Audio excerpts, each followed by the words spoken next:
Madam గారిని కలిసి ఇలా అల్లూరి శ్రీనివాస్ మీద కంప్లైంట్ ఇవ్వడం జరిగింది. ఆవిడకి అన్ని ప్రూఫ్స్ ప్రొవైడ్ చేశాము. మా చెల్లి మానసికంగా బాగోని విధంగా మానసిక వైద్యుల నిపుణుల చేత పరీక్షించిన సర్టిఫికేట్ కూడా ప్రవేశపెడతాం జరిగింది. లాయర్ ఆజాద్ గారు శివరుద్ర స్వామి ఆధ్వర్యంలోనే ఇదంతా జరిగి మేడం గారు మాకు అంతా సాయం చేస్తానని చెప్పారు.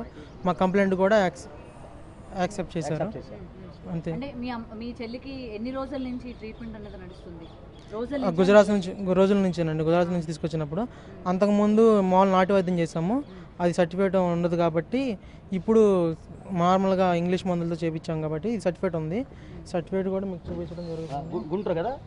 గుంటూరు మానస వైద్యశాల. గుంటూరు మానస వైద్యశాల.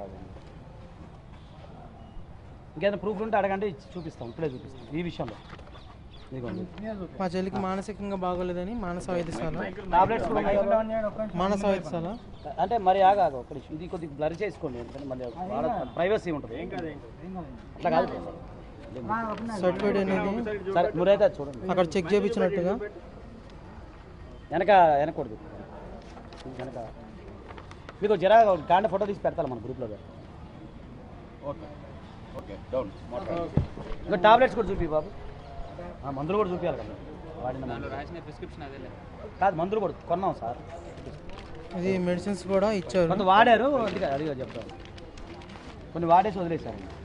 దేనికోసం వాడేది? అదే మానసికంగా బాగోలేదని చెప్పని ఈ మెడిసిన్స్ కూడా ఇవ్వడం జరిగింది.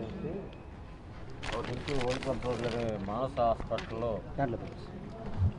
ఎంబీబీఎస్ డాక్టర్ గారు సైకాలజిస్ట్. మీ చెల్లికి మొబైల్ ఫోన్ ఉందా అండి? మొబైల్ ఫోన్ లేదండి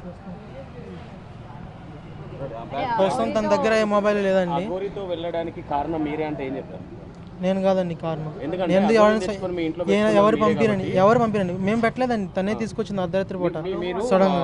ఒక దాంట్లో ఒక వీడియోలో ఏం చూపించారంటే బీర్లు తాగింది, సిగరెట్లు తాగింది అని చూపించారు కదా. మీరు కొనుక్కొచ్చారా లేదంటే అగోరి? నేనే తీసుకొచ్చాను. మేమే తీసుకొచ్చామండి. మీరే తెచ్చారు కదా. మరి ఒక మనిషి వచ్చి ఇవాళ ఇంట్లోని చుట్టం చూపుగానే వచ్చి మందు సిగరెట్లు తెమ్మని చెప్పి మీ చేతి ఇవన్నీ తెప్పించుకున్నప్పుడు మీకు ఎక్కడ అనుమానం రాలేదు అసలు? ఆ విధంగా ఒకసారి గొడవ అని చెప్పి పంపించేసామండి. గొడవ పంపించేసి పోలీసు వారిని వాళ్ళ మీద తిరగబడి ఒక జర్నలిస్ట్ని, పత్రికా జర్నలిస్ట్ని కాలు కొట్టి ఇచ్చేస్తే మా అమ్మాయి ప్రియదర్శిని కాలేజీలో బీటెక్ చదువుతుంది. బీటెక్ చదువుతూ కాలేజీ నుంచి ఇంటికి వచ్చేసరికి ఇట్లా లేడీ అగౌరవ అలసట చేస్తుందని చెప్పి తెలిసి పప్పాని వెళ్ళి చూసేస్తాను ఒకసారి అని ఉంది. ఆమె 2 వీలర్ ఉంది.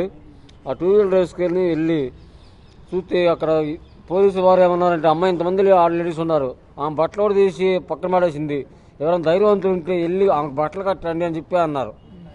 అయితే నా కుమార్తె మొదటి నుంచి ఒక ధైర్య సాహసాలు పెంచాను. ఆమె కొంతకాలం కరాటే కూడా నేర్పించాను. అయితే ఆ ధైర్య సాహసాలతో వెళ్ళి ఆమె బట్టలు కట్టినాక ఆ పోలీసులు ఏమన్నారంటే, దయచేసి అమ్మ నువ్వు చిన్న పాప అయినా సరే ధైర్యం తెలియవు, కొంచెంగా అదే చేతులతో మా పోలీస్ వ్యాన్ ఎక్కిస్తామని చెప్పి పోలీస్ వ్యాన్ ఎక్కించి మా అమ్మాయిని ఆమెతో కూడా పోలీస్ స్టేషన్